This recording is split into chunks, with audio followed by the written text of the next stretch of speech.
Very good morning. இன்னொரு புது video meet பண்ண ரொம்பவே ஹாப்பியா இருக்கு.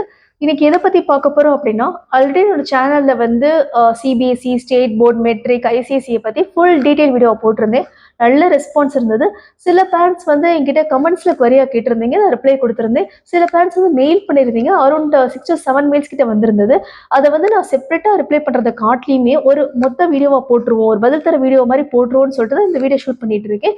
கண்டிப்பா உங்களோட குழந்தைகளை வந்து சிபிஎஸ்இ சேர்க்க போறீங்க, இல்ல ஒரு 2 இயர்ஸ் கழிச்சு சேர்க்க போறீங்க, சிபிஎஸ்இ பத்தி ஃபுல் டீடைல்ஸ் வேணும்னா கண்டிப்பா இந்த வீடியோ ஸ்கிப் பண்ணாம பாருங்க, ரொம்பவே யூஸ்ஃபுல்லா இருக்கும். எப்படி வந்து ஸ்கூலோட அப்ளிகேஷன் ஸ்டேட்டஸ் செக் பண்றதுல இருந்து அது ஃபீ டீடைல்ஸ் வரைக்கும் எல்லாமே நான் ஷேர் பண்ண போறேன். என்னோட பொண்ணும் சிபிஎஸ்இ தான் படிக்கிறேன். ஸோ ஸ்கிப் பண்ணாம பாருங்க, வாங்க வீடியோக்குள்ள போகலாம். எனக்கு வந்து ஃபர்ஸ்ட் மெயில் பார்த்துருவோம். ஒரு பேரண்ட் கேட்டிருக்காங்க, அவங்களோட பொண்ணு வந்து 5.7 இயர்ஸ் வந்து கம்ப்ளீட் பண்ணிட்டாங்கன்னா, ஸோ வந்து இப்போ வந்து நாங்கள் வந்து ஃபர்ஸ்ட் ஸ்டாண்டர்ட் சேர்க்கறதுக்கு, அதாவது சிபிஎஸ்இ ஃபர்ஸ்ட் ஸ்டாண்டர்ட் சேர்க்கறதுக்கு வந்து எலிஜிபிளான்னு சொல்லி கேட்டிருக்காங்க. கண்டிப்பாக ரிப்ளை கொடுக்குறேன். சிபிஎஸ்இ ஃபர்ஸ்ட் ஸ்டாண்டர்டை பொறுத்த வரைக்கும் கண்டிப்பாக 6 இயர்ஸ் கம்ப்ளீட்டட் ஆயிருக்கணும் ஆஸ் ஆஃப் 31st March 2025. அதாவது மார்ச் 31 அப்போ உங்களோட பொண்ணோ பையனோ கண்டிப்பாக 6 வயது பூர்த்தி செஞ்சிருக்கணும். அப்போ மட்டும்தான் ஃபர்ஸ்ட் ஸ்டாண்டர்டில் உங்களை வந்து சேர்க்க முடியும். நிறைய பேரண்ட்ஸ் வந்து தப்பு செஞ்சிடறாங்க. ஒரு 2 months தானே லேக்காக இருக்குது, ஒரு 3 months தானே லேக்காக இருக்குது, சிபிஎஸ்இ ஸ்கூல் மேனேஜ்மெண்ட்டோட கொஞ்சம் நெகோஷியேட் பண்ணி அவங்க அட்மிஷன் எப்படியோ வாங்கிடுறாங்க. ஆனால் கடைசியில் என்ன ஆகுதுன்னா, அந்த ஸ்டூடெண்ட் வந்து 10th ஸ்டாண்டர்ட் வரும்போது ஏஜ் ப்ராப்ளம் ஆகுது. ஸோ 10th ஸ்டாண்டர்ட் வந்து ரிப்பீட் பண்ணுற மாதிரி இருக்குது. அப்போ நல்லா விவரம் தெரிஞ்சிருப்பாங்க, அவங்க ஃப்ரெண்ட்ஸ் எல்லாம் வந்து இப்போ எக்ஸாம் எழுதுவாங்க, இவங்க மட்டும் அதே ஸ்டாண்டர்டில் உட்காந்துருவாங்க.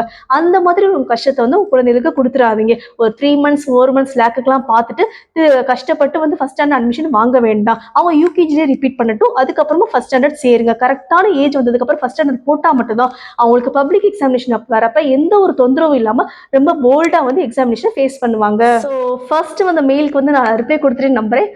செகண்ட் ஒரு மெயில் வந்திருக்கு. என்னன்னா, ஒரு பேரண்ட் கேட்டிருக்காங்க, அவங்களோட பொண்ணு வந்து 3rd ஸ்டாண்டர்ட் படிச்சுட்டு இருக்காங்களாம். இப்போ வந்து 3rd ஸ்டாண்டர்ட் கம்ப்ளீட் பண்ணதுக்கு அப்புறமா 4th ஸ்டாண்டர்ட் வந்து சிபிஎஸ்சில இருந்து என்னால் ஐசிஎஸ்சிக்கு வந்து சர்ச் பண்ணிக்க முடியுமான்னு கேட்டிருக்காங்க. கண்டிப்பா இந்த கொஸ்டினுக்கு வந்து நான் பதில் அளிக்கிறேன். அதுக்கு முன்னாடி ஒரு விஷயத்த சொல்லணும்னு நினைக்கிறேன். நிறைய பேரண்ட்ஸ் வந்து சிபிஎஸ்சி போர்டை வந்து சூஸ் பண்றதுக்கான காரணம் என்ன அப்படின்னா, பொதுவாகவே சிபிஎஸ்சி ஸ்டூடெண்ட்ஸ்க்கு வந்து சயின்ஸ் அண்ட் மேத்தமெட்டிக்கல் ஸ்கில்ஸ் வந்து ரொம்ப ஸ்ட்ராங் ஃபவுண்டேஷன் உடையதாக இருக்கும். ஸோ அவங்களால எந்த ஒரு காம்படிட்டிவ் எக்ஸாமினேஷனாலும் ஃபியர் இல்லாமல் ஃபேஸ் பண்ண முடியும். அதுக்காக தான் சிபிஎஸ்சி போர்டை சூஸ் பண்ணுறது.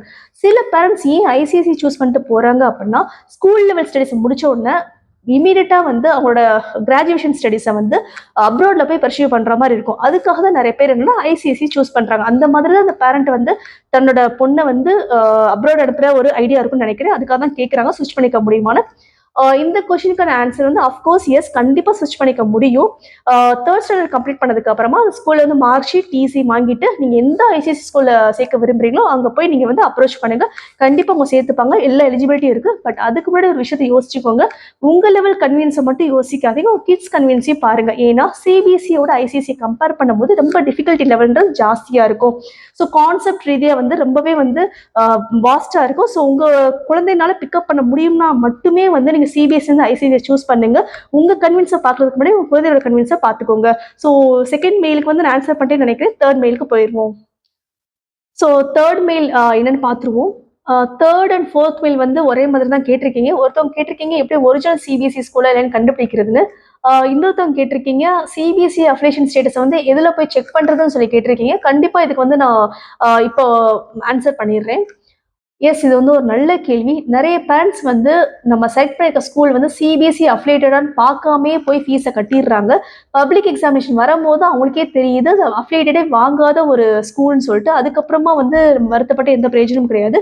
ஒன்ஸ் உங்கள் குழந்தைகளை வந்து சேர்க்க போறீங்கன்னா ஸ்கூலை பற்றி ஃபுல் டீட்டெயில்ஸ் தெரிஞ்சுக்கோங்க, அஃபிலியேஷனாக செக் பண்ணி வச்சுக்கோங்க. அதுக்கப்புறமா வந்து நீங்கள் ஸ்கூலில் என்ரோல் பண்ணுறதை பற்றி யோசிங்க.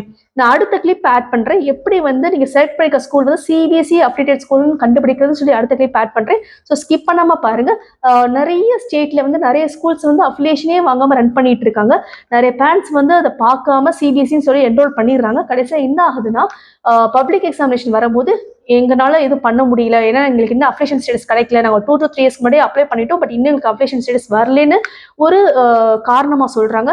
அந்த காரணம் வந்து ஸ்கூல் மேனேஜ்மெண்ட் சொல்கிறதுக்கு ரொம்பவே ஈஸி. ஆனால் அந்த பேரண்ட்ஸ் வந்து அதை கேட்கும்போது அவங்களுக்கு எந்த அளவுக்கு பாதிப்பை ஏற்படுத்துன்றது அஸ் அ பேரண்ட்டாக என்னால் புரிஞ்சுக்க முடியுது. ஸோ அந்த மாதிரி உங்கள் குழந்தைகளுக்கு நடக்காமல் இருக்கிறதுக்கு அடுத்த கிளிப்பை கண்டிப்பாக பாருங்கள். நீங்கள் செலக்ட் பண்ணிக்க ஸ்கூல் வந்து அஃபிலியேஷனாக இல்லைன்னு கண்டிப்பாக தெரிஞ்சுக்கோங்க.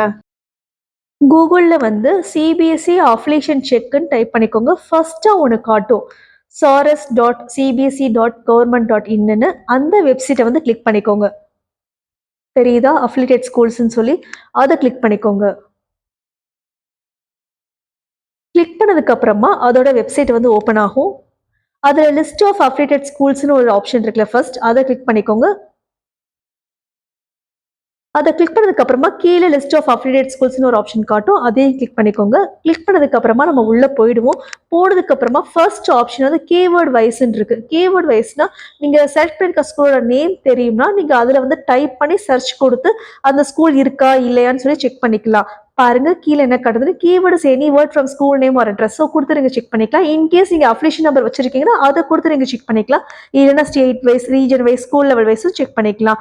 ஒருவேளை உங்களோட ஸ்கூல் மேல டவுட் இருக்கு, டிஸ்அஃபிலியேட்டட் ஆயிருக்குமோன்னு தோணுச்சு அப்படின்னா நீங்க டிஸ்அஃபிலியேட்டட் ஆர் க்ளோஸ்ட் ஸ்கூல்ஸை வந்து கிளிக் பண்ணி அந்த நீங்க செலக்ட் பண்ணிக்க ஸ்கூல்ஸை கொடுத்தீங்கன்னா அது இந்த லிஸ்ட்ல வருதா இல்லையான்னு நீங்க கிராஸ் செக் பண்ணிக்கலாம். பாருங்க இந்த ஸ்கூல்ஸ் ஃபுல்லுமே வந்து இப்போ ரீசெண்டா வந்து டிஸ்அஃபிலியேட்டட் ஆனது. பட் வந்து எப்படி ரன் பண்ணிட்டு இருக்காங்கன்னு தெரியல. நிறைய பேரண்ட்ஸ்க்கு வந்து தெரியப்படுத்திட்டாங்களா இல்லை தெரியப்படுத்தாமே ரன் பண்ணிட்டு இருக்காங்கன்றது தெரியாது. இந்த மாதிரி நீங்க வந்து டிஸ்அஃபிலியேஷன் வாங்கியிருக்காங்களா அப்படின்னு சொல்லிட்டு நீங்க செக் பண்றதுக்கு இந்த ஆப்ஷன் நீங்க யூஸ் பண்ணிருக்கலாம். அவ்வளோதான். இந்த மாதிரி வெப்சைட்குள்ள போய் நீங்க வந்து கீவேர்ட்ல வந்து நீங்க செலக்ட் பண்ணிருக்க ஸ்கூலோட பேரை கொடுத்து அஃபிலியேஷன் வாங்கியிருக்காங்களா, எந்த வருஷம் வரைக்கும் அஃபிலியேஷன் ஸ்டேட்டஸ் இருக்குன்றத கிராஸ் செக் பண்ணிக்கோங்க. எனக்கு அடுத்து வந்த மெயில் வந்து கிட்டத்தட்ட ஃபர்ஸ்ட் கொஸ்டின் மாதிரி தான் இருக்கு.